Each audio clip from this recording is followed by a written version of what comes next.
Poland has existed, almost since its birth, at the cutting edge of history. A sort of ground zero for invading countries. Because of its geographic location, it was first blessed by old kingdoms, and then cursed by new rulers.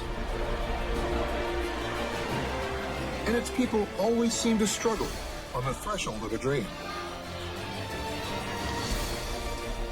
For more than 1,000 years, Poland was less a beautiful destination of choice than it was the target of epic battles and a constantly changing set of borders.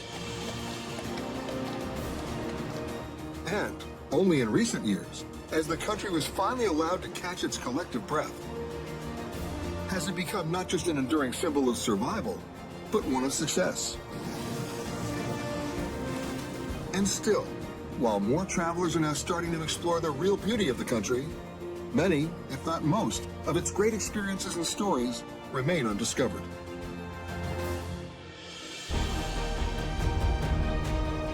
And for more than a millennium, Poland's topography has remained an endless series of surprises, almost always hidden under the shroud of conflict. The spectacular and unexpected seacoast of the Baltic, the forests, the Great Lakes of Missoura, and the stunning high Tatra Mountains to the south. I'm Peter Greenberg, and I went on a special journey to rediscover Poland through some of these lesser-known treasures. And in the process, how's it going? That's funny, yeah. Reveal a brave, new, accessible world. So welcome. Welcome to Hidden Poland.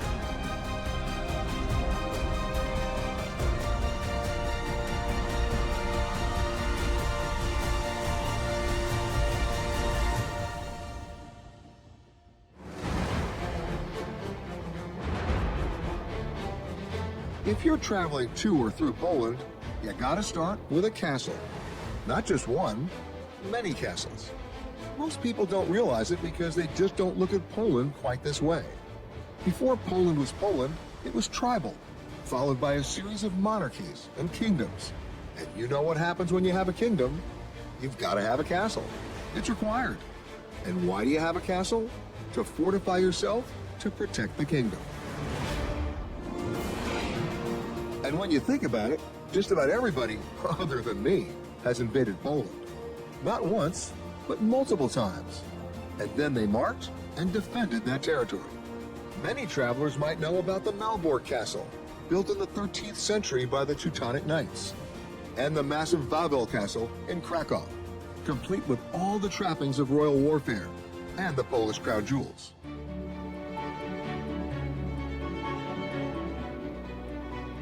But most people don't know about the Czocha Castle in southwestern Poland, near the borders of Germany and the Czech Republic. It was built in the middle of the 13th century to protect the Czech border. It's been home to kings, dukes, and eventually the grand residence of noble families. And during World War II, like much of Poland, the castle was looted. The last private owner had it from 1909 to 1945. And when the war ended, it was essentially vacant and in disrepair until 1952, when the new owner came in. That was the Polish Army. And today, it's in civilian hands under the supervision of the Ministry of Defense.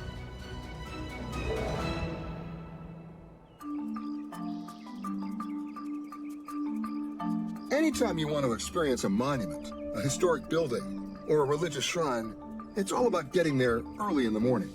And this isn't just any castle. It's really a rather unusual B&B. It's a hotel.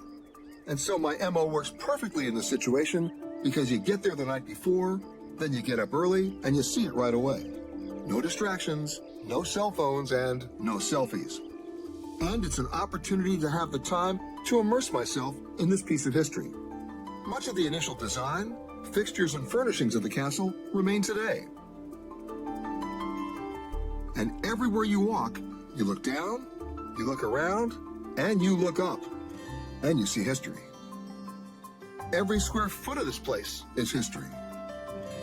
Today, the library contains roughly 27,000 books, but from the looks of things, it might be a safe bet that the last people who ever looked at any of these were the Polish Army. You will also see a very, very, very long table, as befits a castle, of course. Today, in a touching sense of irony, it's used by the College of Wizardry. It's a children's program conjuring up young Harry Potters. And speaking of a bit of wizardry, like any good castle, it's got secret passageways. About 14 that we could count. Another 40 that folks think are still there. And secret passageways were used when the castle was invaded, to escape, or at least to attempt to escape. One of the more challenging ways to see the castle is to get up to the tower from the inside. This is definitely not a stairway for those afraid of heights. It's a narrow, winding staircase of more than 100 small steps. You better bring a flashlight. And in my case, I use my cell phone light. Hold on tight, and it will take you all the way to the top. And once you get there, it's worth it. It's truly the bird's eye view of the entire region.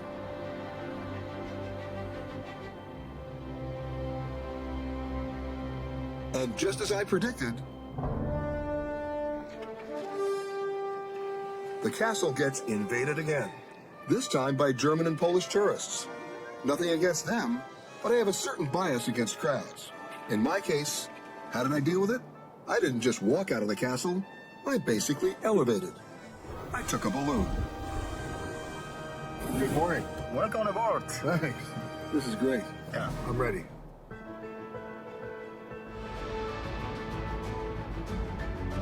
I've slept in the castle. I walked around. But from the perspective of looking down on the castle, it's nothing short of breathtaking. Wow. Ace balloon pilot Krzysztof Zappart was the commander, and he also happens to be part of the champion balloon team that won the America's Cup in 2019. Flying from Albuquerque, New Mexico, all the way to Ontario in Canada, over 1,600 miles non-stop. That's pretty amazing. Every time I go in a balloon, I'm always amazed at how quiet it is. Yes. Unbelievable.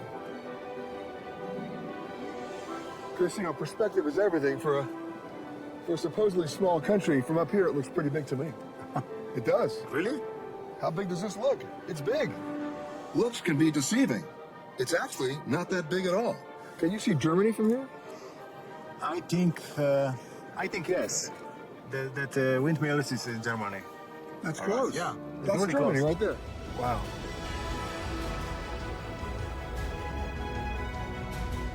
What's special about Poland to you? For me, independence for many years.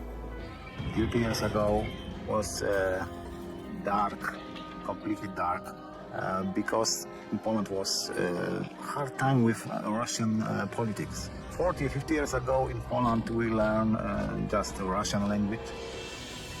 Now it's full polar country, completely different. If we flying high, higher and higher, the politics passed away. For us, is no differences, no political problems. It's completely free for us. So ballooning for you and for Poland is really an expression of freedom. I think it's a freedom. It's a really freedom.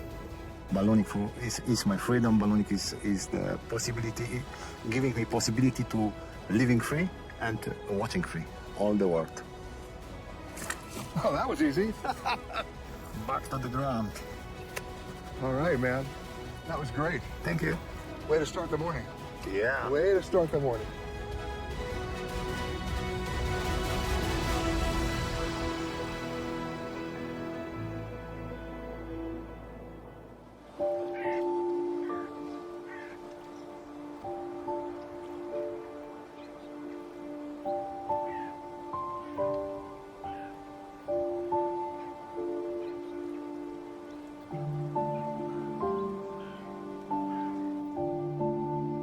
One of the coolest parts of Poland is hidden in plain sight, the Masurian Lakelands.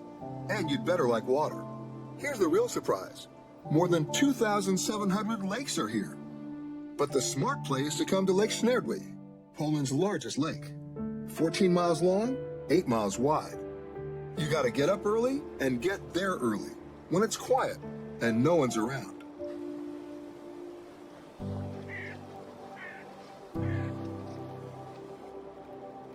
Are you from here? Yeah. Born and raised? Born and raised. Wow. So you've been all your life on the water? Mostly. Ask ahead of time, and you'll most likely find a guy who knows a guy who knows a guy like Bartok Wushkov. And he'll take you out on the lake for a different experience. And once you get on the boat, don't forget appropriate attire. Then it's time to start the really old, cranky 10-horsepower diesel. Which means that if you're going to go faster than 7 knots, the engine will probably blow up. Cool. Enjoy it. Yeah. What's really interesting about this area is that as we're heading out to the open water, it looks like there's no way out, and you have to find the secret way there, the way that only the locals know how to find, until it just appears in front of you.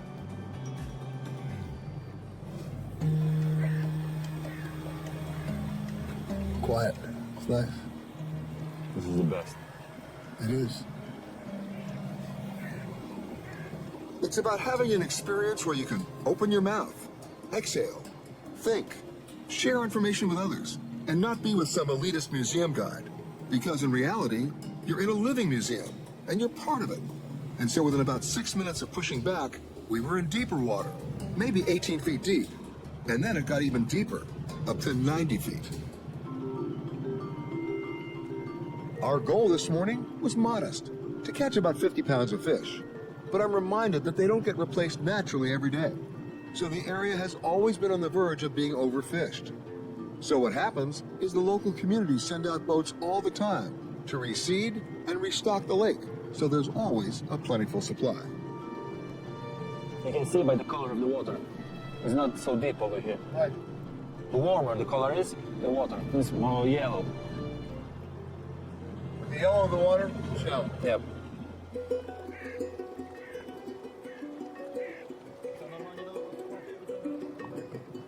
As we approached our fishing destination, I noticed that there were no nets on the boat. I figured we were on our way to casting out our nets. But it turns out the technique they use here is called gill netting, because of the way the fish's gills get caught in the net. So what they do is place a series of nets strung between poles marked with flags. The best kind of fishing is when the fish wait for you. Okay, so you will see. There we go. We have first fish. Oh, I saw it. A little one, a baby one. Yeah. How long are these nets in the water for? When did you put them in? It's 5 p.m.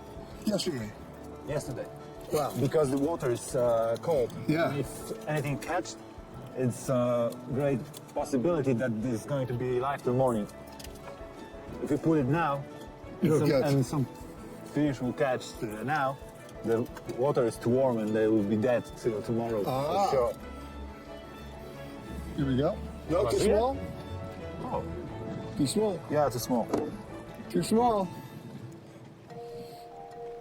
There's a big one. Here we go. Now we're talking.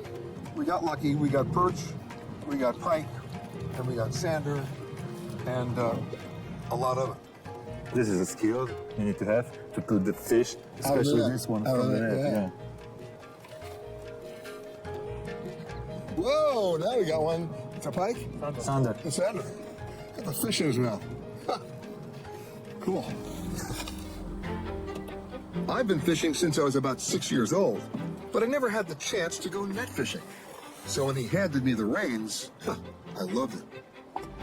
Here we go. That's a good one.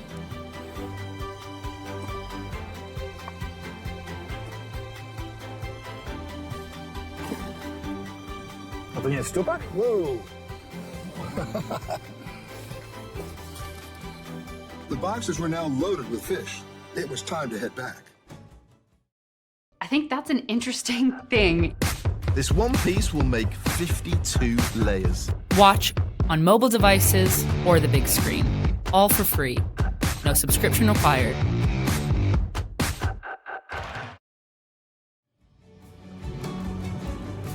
And anytime I can be on the water, that's when I get to embrace my freedom, my innocence, and my youth. And so for a very brief period of time that morning, I got to fantasize that I'm still 6 years old and catching fish. The reality is, I'm not 6 years old, but I was catching fish. It was now time to find out if Bartek knew another guy who knew a guy, and it turns out he did. All right. That was a good job. We grabbed the fish and headed about 20 minutes away to a restaurant in the tiny village of Głodowo. And that's where I met Bartek's guy, Milosław Gaworin, the local master chef. He was happy to take my fish right into the kitchen. And that brought me full circle to the whole experience. Nothing fancy here, just basic ingredients, a hot stove, and few words.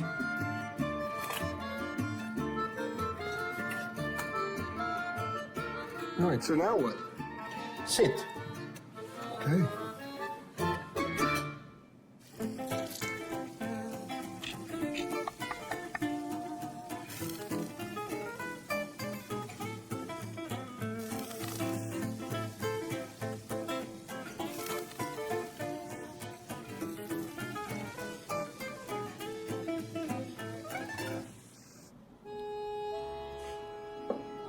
Wow, cool.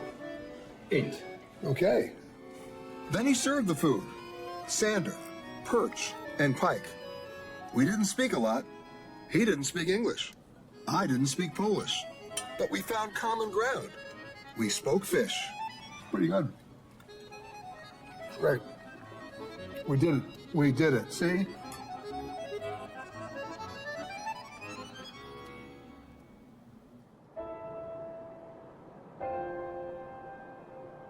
It's about 87 miles southwest of Warsaw, and most visitors to Poland never see it. And those who do often can't pronounce it, and I'm one of them. It's spelled L-O-D-Z, or Lódź. Wrong. It's Łódź. But this is a surprisingly fascinating place, not just because of its history, but how it's reinvented itself. It's also a young city. In the 19th century, it was the country's leading center for textile production, meaning lots of factories and mills. But during World War II and after communism, the city fell into disrepair. Today, Łódź is in a rebirth, claiming Europe's longest pedestrian thoroughfare, checking in at over 2.5 miles, and the world-famous Polish National Film School, which gives the city the nickname Hollywood. But what makes this city special is what they've done with all those bleak old factory and communist apartment walls.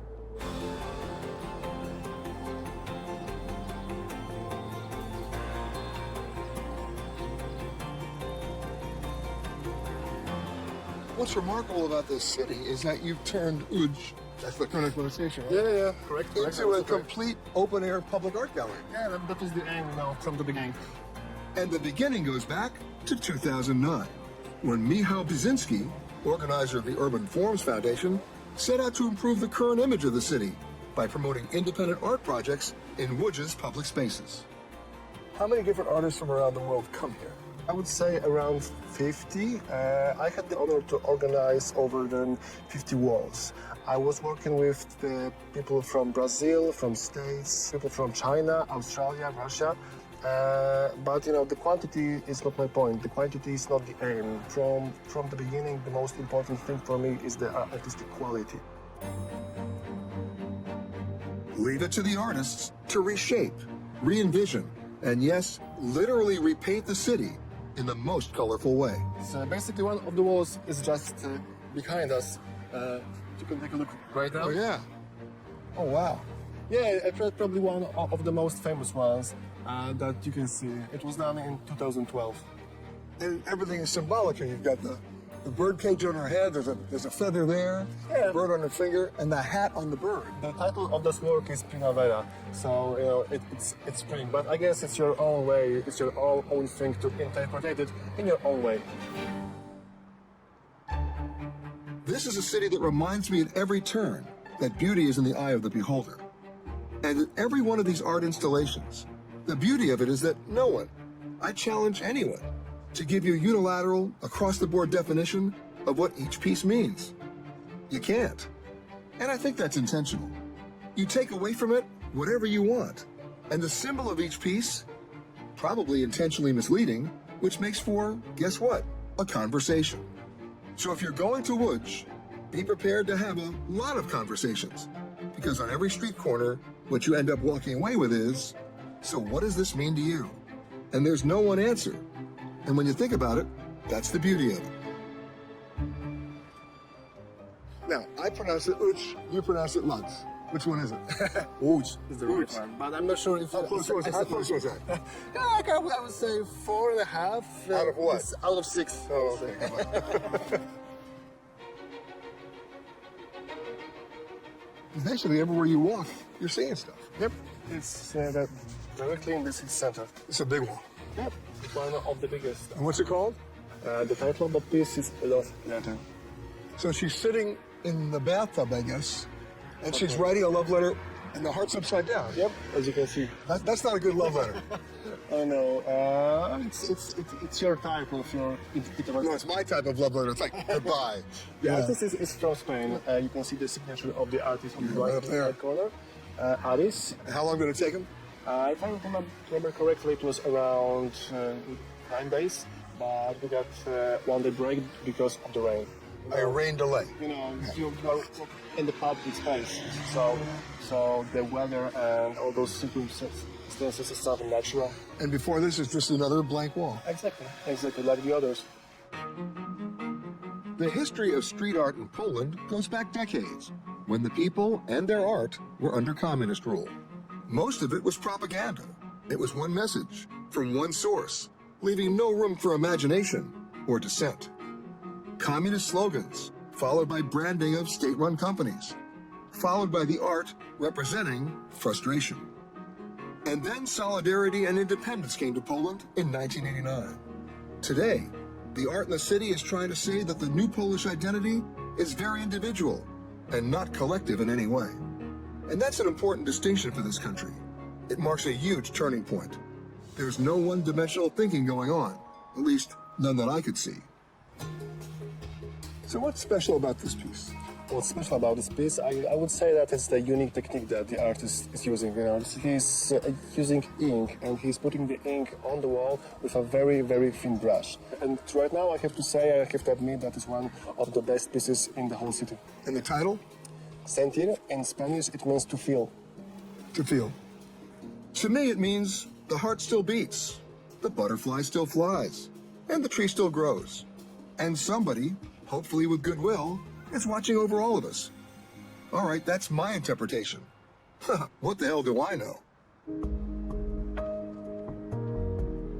Tell me about this building. It's more like a sculpture, like a relief. It was done by 1,300 metal bars stick directly to the surface of the wall. They were pounded in. Yeah, exactly. So you know, it's more like a 3D object. It's a spacious thing. And the name of it is Cisza. Which means what? In Polish, it means silence. The really cool thing because it's working with the sunbeams. You know, the sun is creating the shadows out of the metal bars, so it's a little bit different. It's always changing. Exactly.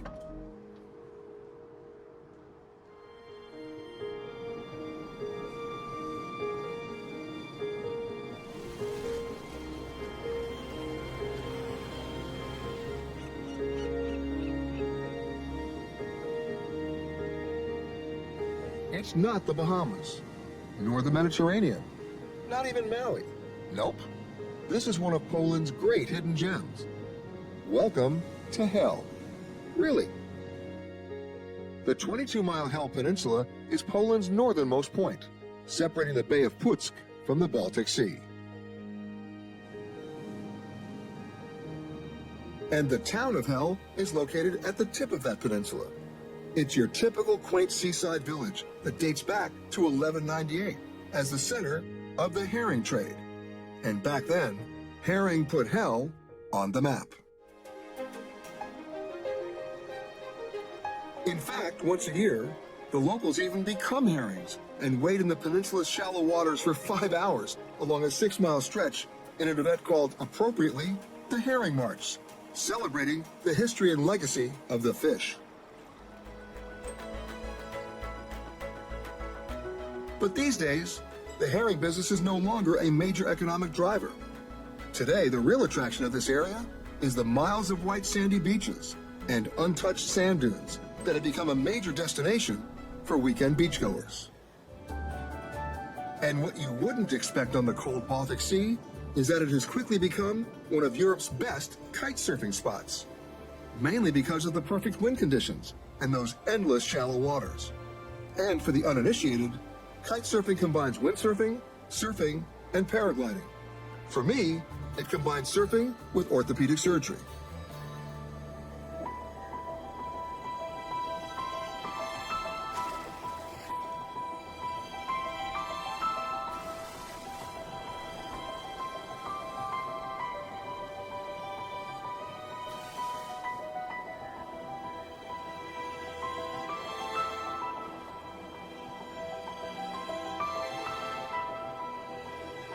And one of the best is Mateusz, who's been kite surfing for 8 years and now trains others in the sport.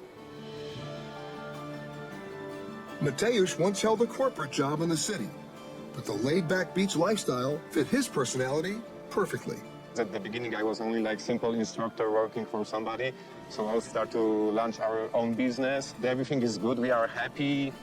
And yeah, I don't need too much like from my life. Like I'm never gonna be like a rich person because it's not about the money. It's about the, you know, feeling what is in your heart, what the nature can give it to you. And that is, for me, is the most important thing actually.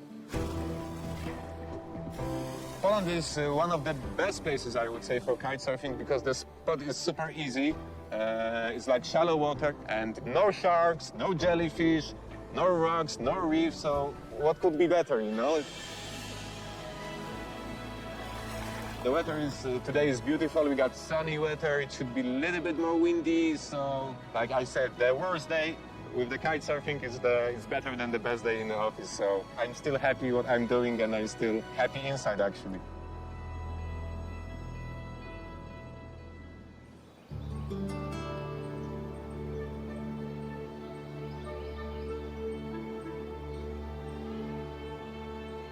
Once you get out of the major cities in Poland, you're really going back in time, whether you like it or not. You deal with old-growth forests that date back centuries, and they've been remarkably well preserved, having also survived a number of wars and invasions. This is the Białowieża Forest, located on the far eastern edge of Poland, right on the border with Belarus. Because of its proximity to the former Russian territory, preservation of the forest can be attributed to Polish monarchs and later to the Russian Tsars, who used it for their own private hunting grounds.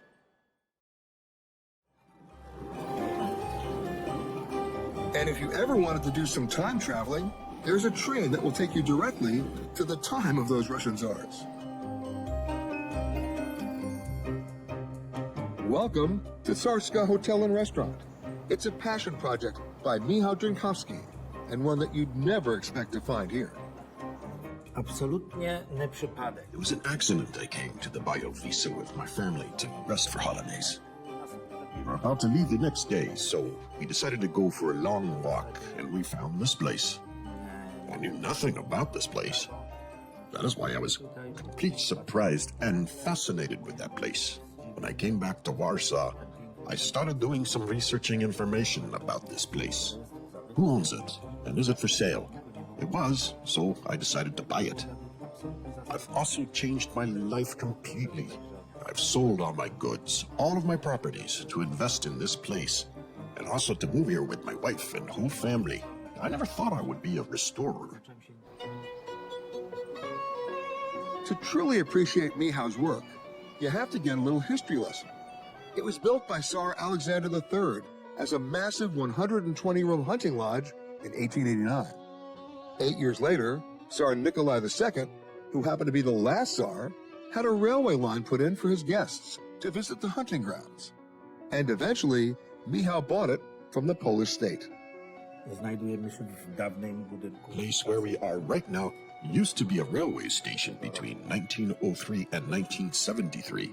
After 1973, the station was not that popular anymore, and it was closed because of economical reasons. I bought this place in 2003. I restored it and adapted it as a restaurant.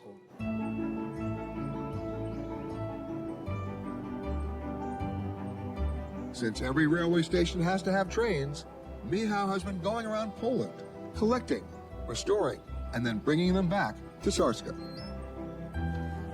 He converted this stationary train into a luxury parlor hotel room. Nice. Really nice. And as you can see, he makes sure his guests continue to have a Russian period experience. And close to the train is the water tower, a throwback to when steam engine trains needed those big water tanks. It's now converted into luxury apartments as part of the whole restaurant hotel complex. In Michał's kind of open-air train museum, he actually has one that moves.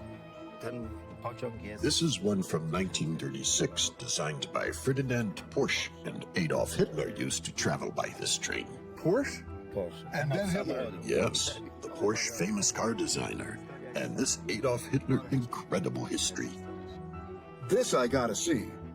This is the train that moves, and I have to admit, it's a little creepy, but let's just say it's part of the experience.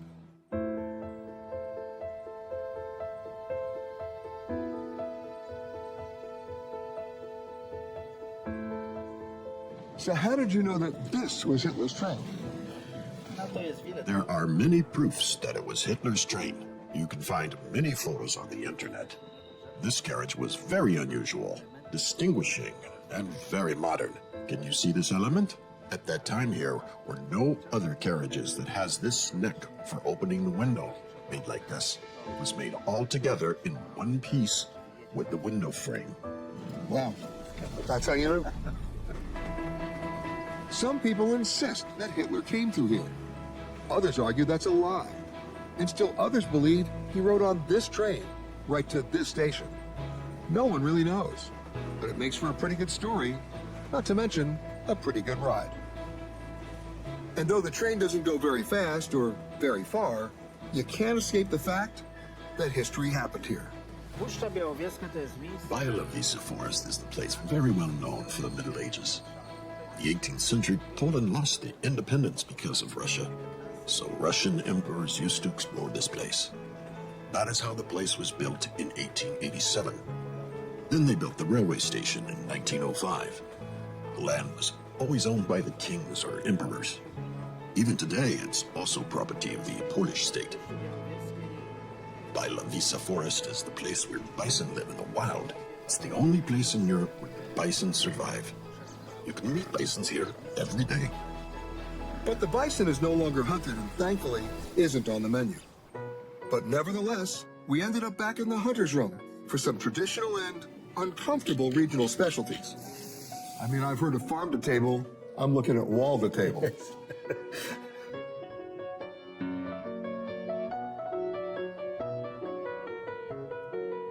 We have the boar's tongue, the ever-popular deer tartare. Batting third, the duck hearts. That's right, duck hearts. And batting cleanup, salmon blini. I think I'm gonna go for the salmon. That's what I'm taking. And if you're wondering if this place is still haunted by the Tsars, let's just say I feel their presence.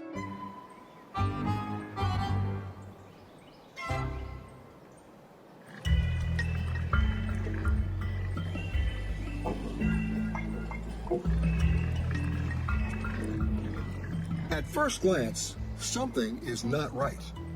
A boat moving slowly on the grass. Trolley cables in the water. What's going on? There's only one way for me to find out. Hop on a boat. And that's where I met Michael Gannon, an Irish expat who virtually lives on these boats and knows just about everything about what they call the Elbląg Canal. You picked a great day. Yeah, the weather is on our side. What more can I say? Oh, there's a lot more you can say. Okay. Located in northern Poland, the Elbląg Canal goes from the unpronounceable Lake Jeziorek to Lake Drishno, a distance of about 50 miles. The canal, a singular feat of engineering, was completed back in 1860. And just like the Panama Canal, it has a water level difference. These planes take you over 5 levels, carrying boats up to 50 tons, reaching a height of more than 100 yards above the ground. What is special about this canal that not very many Americans have seen? There are a lot of things special about it. For example, it's the only one in the world that's going over land that's still used for commercial reasons. When it was built, it was originally built to transport wood, grain, other stuff from the forests of eastern Poland down to the Baltic Sea.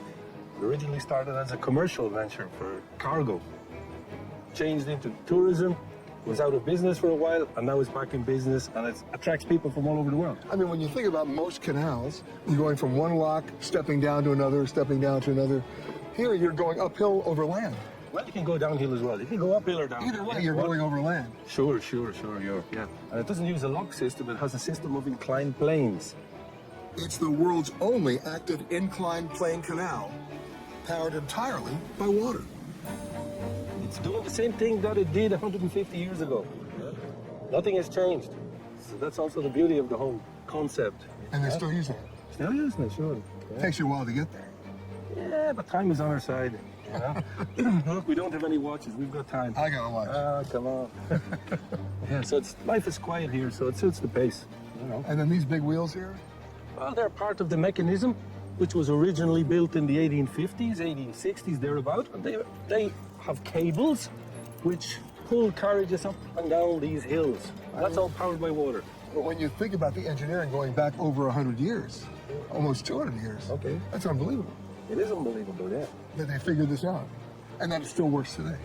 You know, it was based on an American concept, but they had a canal that linked Delaware with New Jersey. And the guy who designed this, Mr. George Stanke, he went over there to see how it worked. When the boats were leaving the Morris Canal and going down into the other water, they went head first, and it was a little bit of a dangerous move. So he created a train tracks that it could go along the bottom of this line, and it didn't have to go head first and dive like a duck. Now, where we are right now, this is like a cradle. Cradle will be, this is it, a cradle, yeah, a carriage, sure, a cradle. So we get stuck in this, we get tied up to this, and then this moves. Yeah, this moves, and it's all done with the power of water, you know? And the Polish government has started an extension of the Elbląg Canal, giving the boats a straight shot to the Baltic, therefore avoiding transit through Russian territory. What's this? So they hear it's back there, Here so they can release the water. and they've been banging this gong since day one. Been banging their bell all along, yeah? Now we're moving. Now we're cruising, yeah? Yeah. Oh, don't return. See, this is when they figure out the rides at Disneyland. Everything's on a track. Yeah. Oh, yeah. You think the American steamboat does it by itself? No. Everything at Disneyland this is how they invented the theme parks. You guys did it. Long before Disney came around, yeah? Long before Disney. This is it. This is Pirates of the Caribbean Part 3. Hope we don't meet any of them today, eh? Okay, now we're coming out of the water. We're being lifted out of the water now, okay? So the power of that water that's hitting the wheel inside, and we're being lifted to the top of the hill, and now the boat becomes a train. This is magic, yeah? Happening in front of your eyes. It's like a cable railway.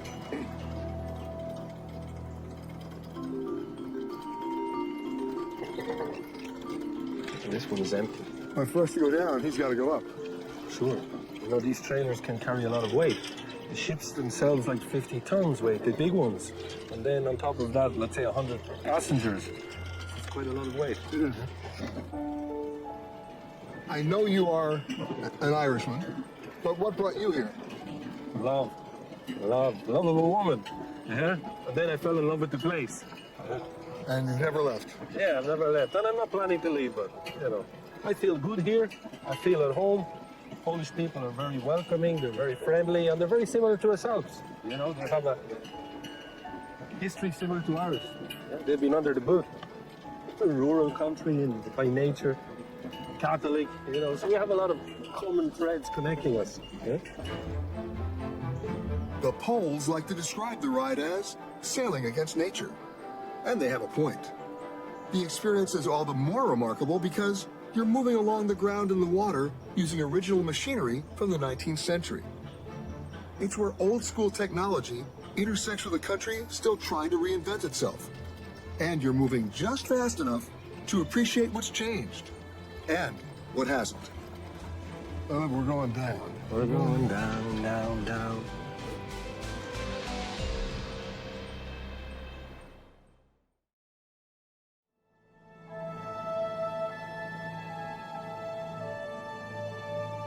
When most people think about Poland, mountains are usually not what come to mind, as almost the entire country is made up of flat plains. But to the south lies the Carpathian mountain range. It runs through 8 countries. It's more than 930 miles long, and on the southern border of Poland with Slovakia. And that's where you'll find the Tatras. And because its highest peaks are just half that of the Alps, it's the perfect destination for outdoor adventures all year round. In winter, the Tatras have become the prime skiing destination in the country. The terrain makes it perfect for beginners. A lot of low rolling hills, but enough of a high-end experience for the more advanced.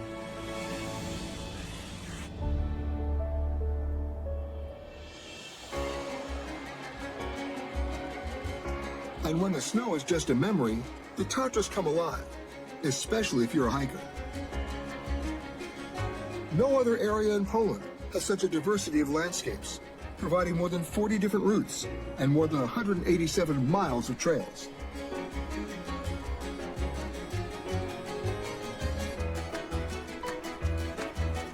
And the ski lift stubble has cable cars to help the hikers reach some of the more remote destinations.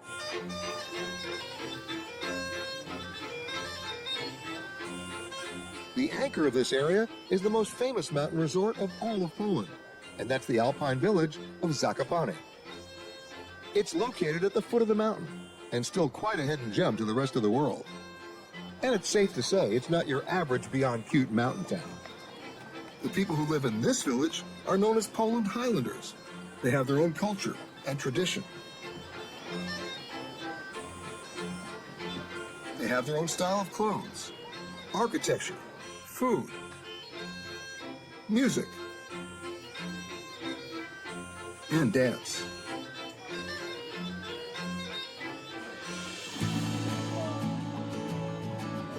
They conduct rafting trips on the Dunajec River with the same wooden rafts that have been a tradition since the early 19th century.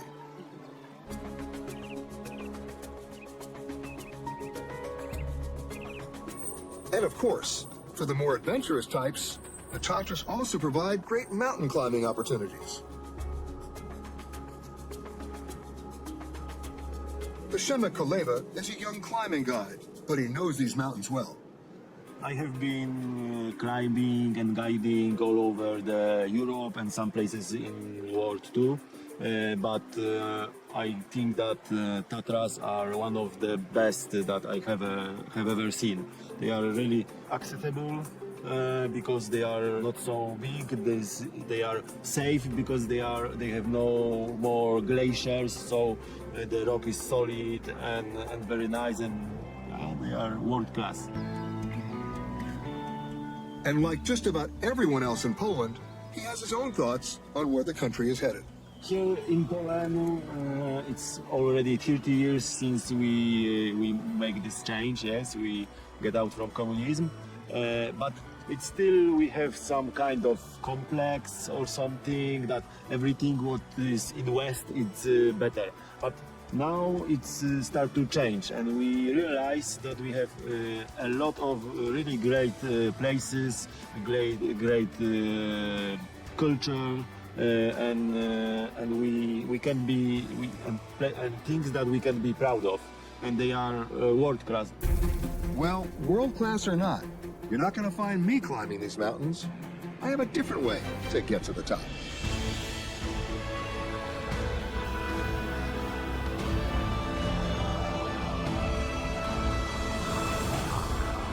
I took off from Novi Tar. It's an airfield just outside Zakopane. It's the perfect place to book a flight over the Tatras. And the pilots there are all too happy to give just about anybody a ride, even me. My captain was veteran glider pilot Wojciech Serafin. He did all the piloting. And what did I do?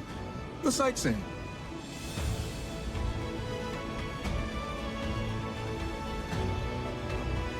Once the tether to the tow plane was released, the thermal lift provided by the windward side of the slope could keep us up in the air for hours. Most people don't get a chance to see Poland quite this way.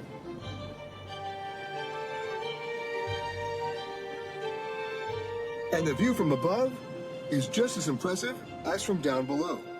But up here, you also get a true sense of history. Just beautiful. When you talk about Poland in World War II, this place is an exception. There weren't any battles fought here, but there were victories. And the victories were that the mountains were used to smuggle as many people out of Poland as they could. It was the pipeline. Gliding for me is at least as close as you can come to being a bird. You're banking like a bird. You're climbing like a bird. And with only the sound of the wind to remind you that you're actually moving at about 80 miles an hour. Doesn't get any prettier than this. The mountains here have a mythical presence in Polish folklore, and they tell the story of the sleeping nights. If you look at the mountains just the right way, it appears to be 6 or 7 sleeping nights. And what's that symbolism? That if the population is ever attacked, the knights will wake up and defend them. The last I heard, they're still sleeping. But it's a story often told and often embellished. On the way over the mountain, we passed the chairlifts and the gondolas for the ski lift, and I was harshly reminded that I don't ski. Now, I do ride a mean lift, but I don't ski. But I do glide, and so coming down the mountain this way was my preferable method of descent.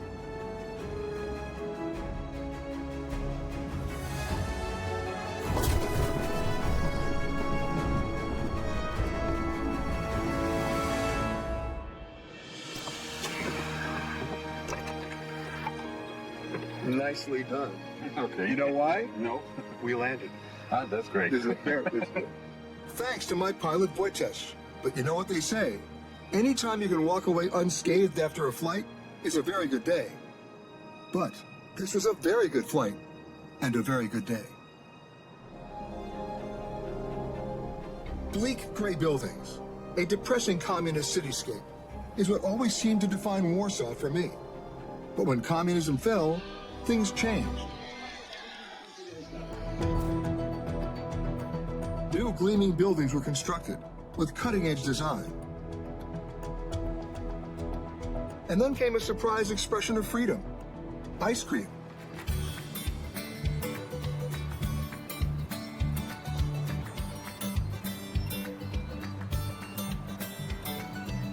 That's right. The Poles went nuts for ice cream, especially gelato.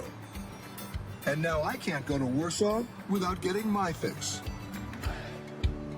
Hey, Steve, how are you? Oh, Peter, good. How are you? Nice to be back in Warsaw. All right, nice to have you here. Welcome to the best ice cream parlor in Warsaw. Okay. Natural homemade stuff. Wow. Just enjoy it. Thank you, sir. Enjoy it.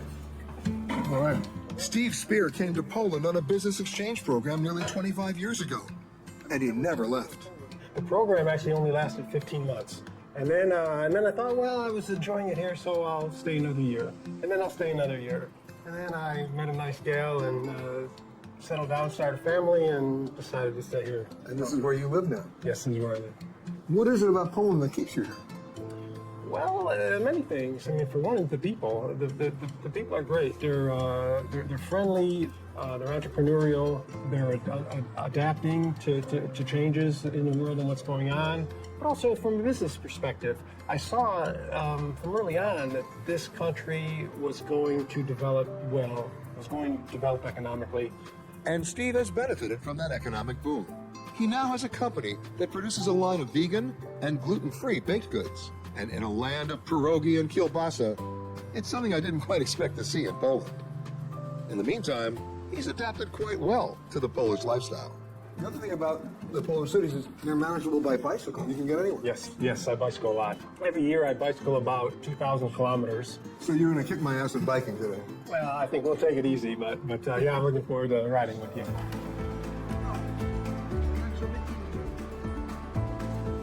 Warsaw's a pretty bikeable city. Yeah, it is, absolutely. There's over 350 miles of bike paths in Warsaw alone. Wow. And I'm going to take you to a very special one. So back when I came here in 1995, this was just an old concrete slab right here. It was dark, it was dim. And now you see it's beautiful, it's developed.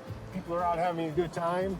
And it's a whole different atmosphere here now than it was back in mid-90s. But when you came here, you didn't speak any Polish. No, I didn't. And actually, I met my wife by not speaking Polish. I was shopping in a supermarket, and I'm a food label reader, and I needed some help. I saw her. I asked her for some help.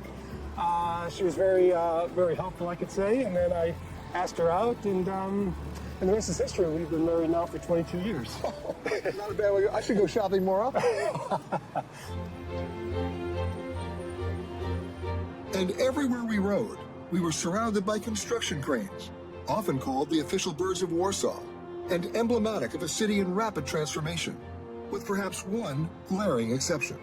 You know, after World War II, Stalin gave Poland a choice. Would they like a building or would they like a metro system? Well, of course, the people of Poland wanted a metro system, but he gave them the building. And no one who comes to Warsaw can avoid seeing it. So when you first came here, it did catch your eye, huh? How could you miss it? How could you miss Exactly. Because they're tall buildings, so it was just...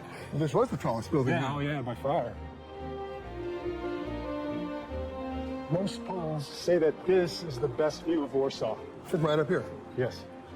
Huh. Because this is the one place in all of Warsaw where you cannot see this building. Huh. Pretty cool.